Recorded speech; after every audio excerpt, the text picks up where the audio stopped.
Most traitors try to hide. Jack Mercer didn't. When the investigators asked him a simple question, "Did you send the coordinates of the base?" he didn't hesitate. He didn't look for a lawyer. He simply said.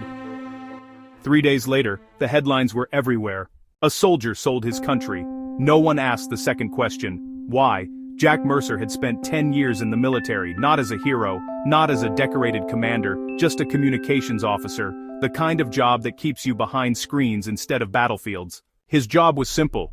Monitor signals, track encrypted transmissions, watch the quiet parts of war that most people never see, but sometimes, the quiet parts hide the loudest secrets. Jack joined the army when he was 19. He believed something simple back then, that protecting your country meant something, but 10 years later, life looked different. The pay barely covered rent, his marriage had collapsed, debt notices arrived more often than letters from friends, and then one evening, an email appeared. No sender, no greeting, just a line of text. "We know where you work." The message wasn't a threat, it was an offer, information for money, not war plans, not classified weapons, just location data, routine movement schedules. "Nothing that will hurt anyone," the message promised.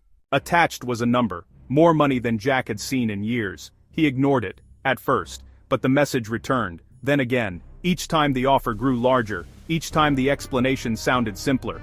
"It's not betrayal," they said, "it's business." For a week, Jack barely slept.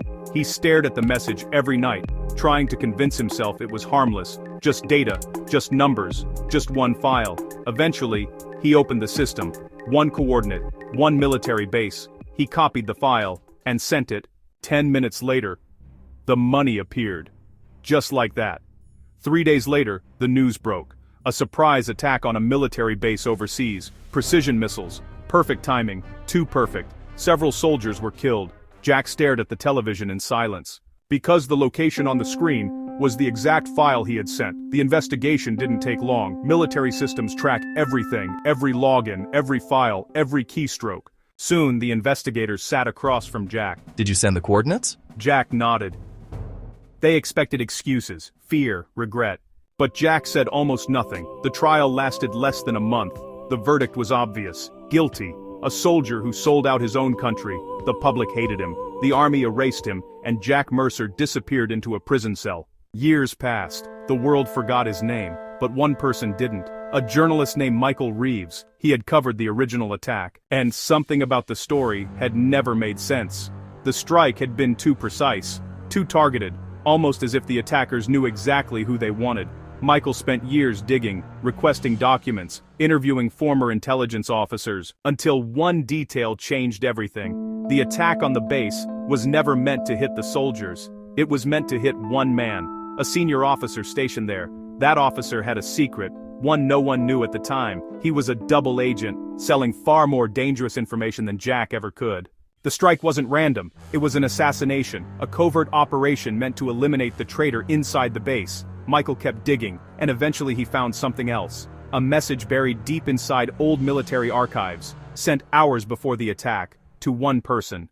The message contained only one line: "The target is inside the base. Operation begins tonight." Michael stared at the file for a long time, because suddenly the story looked very different. Jack Mercer hadn't sold the coordinates. He had delivered them. Not to enemies, but to the people planning the operation. Jack knew the truth. He knew there was a traitor inside the base, but exposing him publicly would have taken months, time they didn't have. So Jack made a decision, one that would destroy his life. He sent the coordinates. The strike happened, the traitor died, but the attack went wrong. More soldiers were killed than expected, and the operation was buried under layers of secrecy. The easiest explanation remained: Jack Mercer, the traitor. Michael tried to publish the story, but the files were classified. The military denied everything. Officially, Jack Mercer was still a man who sold his country for money. In prison, Jack never told anyone the truth. Not the guards, not the lawyers, not even the journalist who finally visited him. Michael asked him one question: "Did you betray your country?" Jack thought about it for a moment, then he smiled faintly, and said, "That depends on which story you believe." History remembers him as a traitor, but Jack Mercer knew something the world never would. He didn't sell his country, he saved it, and that decision was his last choice. Last choice.